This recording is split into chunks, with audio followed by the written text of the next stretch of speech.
जब हम प्रेगनेंसी की बात करते हैं तो सबसे पहले बात आती है सोनोग्राफीज की या फिर स्कैन्स की। So why are they important in a pregnancy phase? इसके लिए मैं आपको प्री सोनोग्राफी एरा में लेके जाती हूँ, जब सोनोग्राफी नहीं थी। अच्छा। और जब प्रेगनेंसी में कोई भी मॉनिटरिंग, सिर्फ मदर का जो वेट है या फिर मदर का स्टेटस देख के मॉनिटरिंग करते थे, वो एरा में लेके जाती ओके। तो इन दैट एरा बहुत बार हमें ऐसे सुनाई देता था कि आफ्टर बर्थ बेबी में कुछ डेवलपमेंटल डिफेक्ट आ रहा है, क्या बेबी में बाहर कोई डिफेक्ट आ रहा है, या फिर बेबी को सांस लेने में तकलीफ हो रही है, क्यों हो रही है, तो हार्ट में छेद है।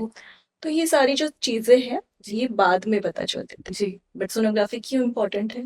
Now it comes into the picture. True. अभी क्योंकि जो चीजें हैं डेवलपमेंट में, वो हमें पहले से ही पता हो। देखिए, जैसे देखा जाए बहुत सारी प्रेगनेंसी, या फिर मैं कहूँ कि almost 90% of pregnancies are normal, but still the question remains of 10%. जो 10% है, कोई भी लेडी उन 10% में आ सकती, और अगर उसमें कुछ मेजर प्रॉब्लम हो तो हमें उसको इमीडिएट एक्ट करना है. So this is the importance of sonography, wherein we can plan the uh, welcoming of baby. बिल्कुल सही। क्योंकि हर कोई प्रेगनेंसी सेलिब्रेट करता है, लाइक एलीट मॉम्स हम कहते हैं we are celebrating precious moments, तो हर कोई सेलिब्रेट करना चाहता है। And when you have a healthy baby in your hand, तभी वो सेलिब्रेशन सही मायने में कहलाया जाता है। तो आपके हिसाब से क्या स्कैन्स होने चाहिए राइट फ्रॉम जब हमें पता चलता है कि कोई प्रेग्नेंट है to the delivery of the baby?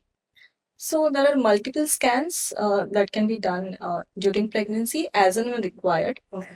But the must-have scan would be the initial scan, which is done between 5 to 6 weeks, which is called as location and viability scan. The second scan would be NT scan, which is done at 11 to 14 weeks.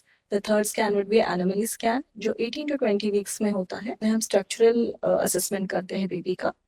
जो fourth scan है, उसे echocardiography कहते हैं, in which we assess the heart in detail. Because जो 18 to 20 weeks उसमें भी करते हैं, बट उसमें हार्ट इतना बड़ा नहीं होता है, इतने उसके सारे स्ट्रक्चर्स डेवलप नहीं होते हैं. तो जो बाद में हम इकोकार्डियोग्राफी करते हैं, उसमें हमें ज़्यादा डिटेल में चीज़ें समझ में आती है. And in this we also assess the function of the heart.